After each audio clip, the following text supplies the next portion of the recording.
Ngayon, kung may nakawan at may insertion, ayon naman kay Saldico, ang ginagawa kasi ni Lacson, inuuto niya tayo lahat eh. Pinagsasama-sama niya. Tama yan, may 100 billion na insertion. Pero walang kinalaman ng Pangulo dyan.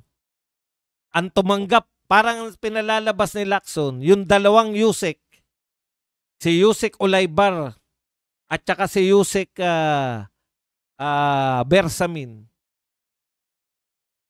ginagamit yung Pangulo.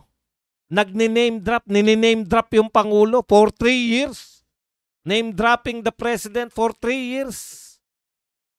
Kawawa naman ang Presidente. Oh, naging kawawa pa ngayon tuloy sa atin eh. 'Di ba? Naging kawawa pa tuloy. Wala na tayong magagawa sa adik eh. Yes. Aayon ako sa inyo, Mr. President, pero pwede ba patunayan nyo naman na hindi kayo adik? Hair follicle test lang ang katapat niyan. Dito na tayo. Oh. Kayo lang nauuto ni Lacson. Ikaw naman limbas, hindi ka marunong ng mga katwiran eh. Makinig ka lang muna. Sasakyan nga natin sila eh. Limbas, pakinggan mo lang ako. Titirahin natin sila sa kanilang katwiran mismo. Kasi mahirap silang kontrahin eh. Hindi ko na kayo kukontrahin. Sasang-ayon ako sa inyo. Halimbawa po, sinasabi, di ba? Halimbawa po, ang sabi niya, ang sabi nila, hindi lang po si Lacson to. Kasama po yung mga tinatawag na political analyst. Kasama po yung mga media. Sobrang bait ni Mr. President. Wala siyang kinalaman dyan, pero ginagamit yung pangalan niya eh. Tandaan niyo po yan, yan salita na yan. Maniniwala kami halimbawa. Hindi ba delikado bilang presidente si Marcos? Kung sa kanyang kabaitan ay nasasamantala pala siya? Hindi nyo ba naisip yun? Kung napagsamantalahan siya, nagatasan yung pangalan niya, ginagamit ng 2 Yusek lang, Yusek lang to. Hindi pa sekretary, 2 Yusek lang. May kakayahan na gamitin yung pangalan ni Marcos at nakalusot sila sa loob ng mahigit na 3 taon na hindi sila napaparusahan. May kaso na ba yung 2 na yan? Wala pang kaso. So lusot lang, magre-resign lang, lusot na. Pagpalagay na natin. Ipagpalagay na natin na tama si Lacson, tama tong si political analyst na si Kalilong, no? Tama yung mga supporter ni BBM. Hindi magnanakaw, mabait lang kaya nasasamantala. Hindi magnanakaw, mabait lang kaya ginagamit ang pangalan. Hindi nagnanakaw, napakadelikado po bilang pinuno ng bansa. Kung totoo yan, pagpalagay, kasi kung hindi totoo, ang totoo, magnanakaw si Marcos, dapat talaga siya mag-resign. Kung totoo naman yung paliwanag ninyo, na walang ninakaw si Marcos, pero ibang nagnakaw para sa kanya, mas lalong dapat siya mag-resign. Kasi, nananakawan tayo, ginagamit pa pangalan niya. Imagine niyo dahil sa kanyang kabaitan, hindi naman sinabi ni Lacson na walang nanakaw eh. May ninakaw pa rin, hindi lang napunta daw kay Marcos, napunta sa ibang tao. Imagine, nananakawan pa rin tayo dahil sa kabaitan ng Pangulo. Inaayunan na namin kayo hindi na namin kinokontra. Sinabi ba ni Lacson na wala na nanakaw? Hindi. Ang sinabi niya lang, hindi nagnakaw ang Pangulo. Sino nagnakaw? Yung 2 Yusek. Putang. Mas delikado yan. Sa nakawan pa lang mga kapatid. Sa nakawan pa lang to. Kung napapaikot dahil sobrang bait ng Pangulo, na pagsasamantalahan siya, teka muna. Tignan natin yung mga, kung ganyang kabait, na pagsasamantalahan dahil sa kabaitan at tingin nila kayang-kaya nilang paikutin, teka muna.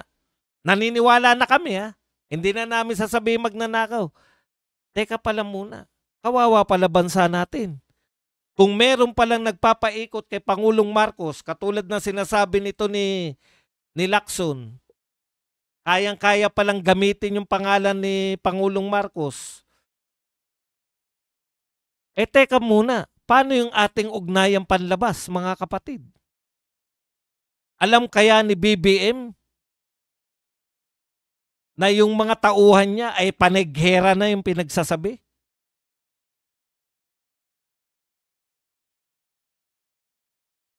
Magkaiba po yun. Alam nyo, delikado po ang bansa natin. Naghahanda na ng gera yung mga tauhan ni BBM eh. Mga pronouncement nila, anti-China ng anti-China. Baka hindi alam, hindi nararamdaman. Ano yung sinabi nito ni Kalilong? Ayan, no? Oh. Kind and soft demeanor might be making him an easy target for manipulation. Hindi na po namin kayo kukontrahin. Kasi gusto nyong iligtas si Marcos eh. Gusto nyong iligtas. Sabihin na hindi siya magnanakaw. Pero sa paliwanag ninyo, dahil sa sobrang kabaitan daw niya, ay nagiging target siya ng manipulasyon. Some people close to him could be cashing in on. Ayon po kay Kalilong, kung mabait, sobrang bait ni Marcos, target po siya ng manipulasyon. Alam kaya ni BBM na inihahanda na yung Pilipinas para makipagdigmaan sa China? Delikado tayo dyan. Namamanipulate pala siya dahil sa kanyang kabaitan at sa kanyang kalambutan. Lelembot-lembot. Hindi po tayo nagsabi niyan. Sa pangangatwiran ninyo para mailayo si Marcos, hinuhugas kamay nyo sa pagnanakaw, nilalantad nyo naman yung kahinaan ni BBM. Kaya siyang i-manipulate. Paano yung ugnayan natin panlabas? Kaya mukha tayong tangengot sa ASEAN. Biruin mo, binanatan mo sa ASEAN yung China? Yan ba yung direktang epekto ng manipulasyon sa Pangulo? Binanatan yung China. Pero dahil clueless si BBM sa kanyang mga sinabing pagbanat, nung APEC, makalipas lang ang ilang araw, nakipagkamay sa China. Alam niyo po, katulad nung nasabi ko, tignan nyo yan po ba normal? Normal po ba na gawain yan? Ano po ang normal na leader? Minura ni Tatay Digong si Obama. Ilang beses niya minura dito dahil nakikialam si Obama sa war on drugs ni Tatay Digong. Minura niya, sabi niya. Tapos APEC ngayon, presidente na US si Obama. Siyempre, star yun si Obama. Dahil minumura ni Tatay Digong si Obama, bilang normal na tao, normal mag-isip, awkward. Awkward na magkikita sila sa APEC. Awkward, sabi ni Tatay Digong, sinadya niya na dun sa mga papicture yung lahat ng presidente at prime minister. May picture niyan, di ba, sa APEC? Si BBM naroon sa ledgi, sa pinakasuyok. Pinakadulo. Si Tatay Digong, nasa gitna lagi. Okay. Anong ginawa ni Tatay Digong? Iniwasan niya yung awkward moment. Dalawa lang kasi. Baka makasalubong niya si Obama. Anong pwede niyang gawin? Makikipagkamay siya. Paano pag inisnab siya? Awkward. Nakakahiya sa Pilipinas. Paano naman daw kung umiwas siya? Makikita po ng mga press. Nakatutok sa kanila dahil minura niya nga sikat na sikat po si Obama eh. Alam niyo si Tatay Digong dahil minura niya si Obama. Alam niyo po sabi ni Tatay Digong yan? Bago ko murahin si Obama, walang umiintindi sa akin na press. Buhat nung minura niya si Obama, putya, international press, lagi siyang ini-interview. Ganun ang epekto nun. Balik natin. Hindi rin siya, kung makakasalubong niya, anong gagawin niya? Haharapin niya ba? Makikipagkamay siya? O iiwas siya? Pag umiwas siya, makikita ng mga press, ibabalita sa buong mundo, nag-iwasan si Obama at si Duterte.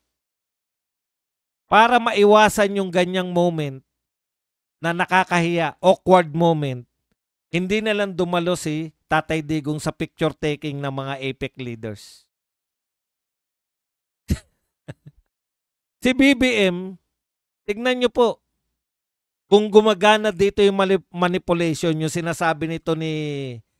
Hindi po ako nagsabi nito. Tinatanggap na nga natin eh. Ayaw na natin silang kontrahin. Ayan yung sinabi, ulitin ko lang po itong sinabi ni Kalilong, taga UST, professor ng UST.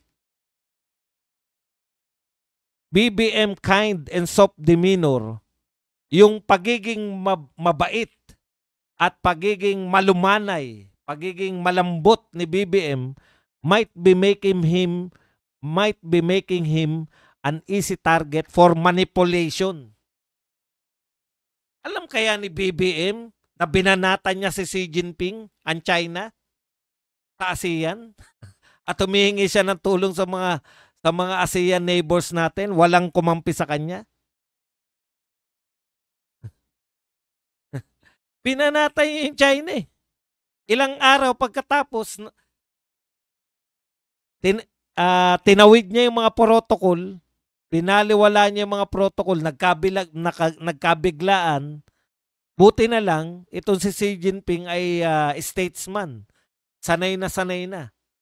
Sanay na ng mga nagpapapicture.